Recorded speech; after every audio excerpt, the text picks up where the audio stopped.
topic, the subject of the day. My brothers and sisters, today we are here to talk about the woman in our community.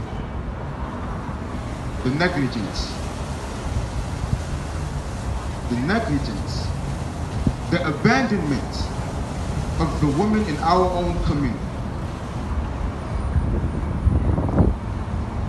In 2020, as a Muslim, if you still need to be reminded about how important the women are in Islam, if you still need to be reminded about the contributions of women to our deen,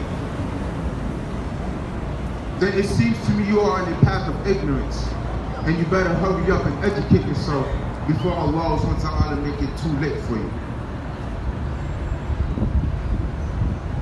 How many times have we repeated the examples of how the first time that Prophet Muhammad ﷺ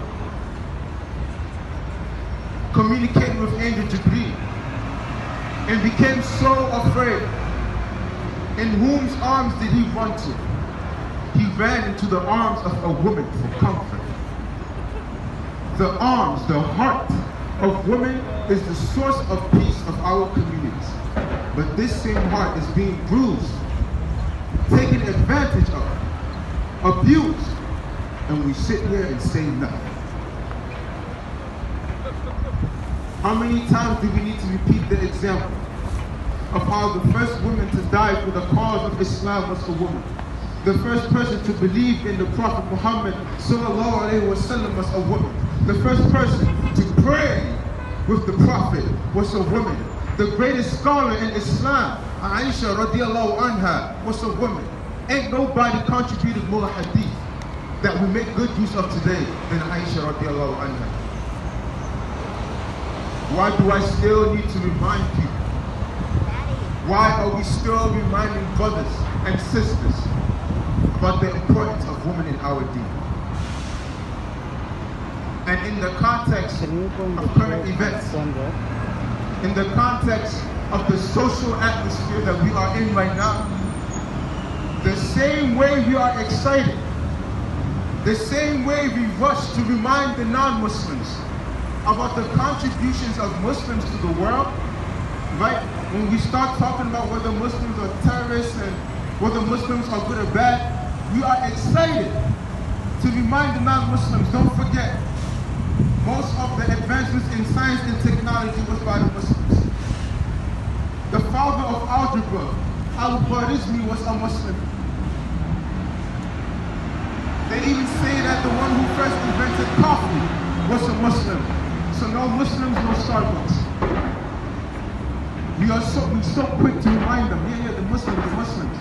Well, in today's context, it is important that I remind everyone the importance and the contributions of black women Muslims, black Muslims to our deen. Maryam, alayha salam, the mother of Isa or Jesus, was a Palestinian woman. She was a woman of color. The mother of Prophet Isa was a woman of color. This is not propaganda. This is not speculation. This is a fact. Do your research, geographical analysis, historical evidence shows it. She was a woman of color. And we see what she had to go through just to give birth to the Prophet of Allah. The perseverance she had to go through. The misogyny she had to face.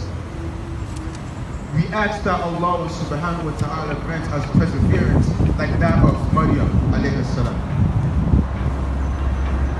Asiya, the queen of Egypt, the wife of Fir'aun, was a black woman in Egypt. And we repeat her stories to remind the young Muslims growing up to stand up in the face of injustice. How she saw Fir'aun was acting and she had the courage, the heart to stand up to him.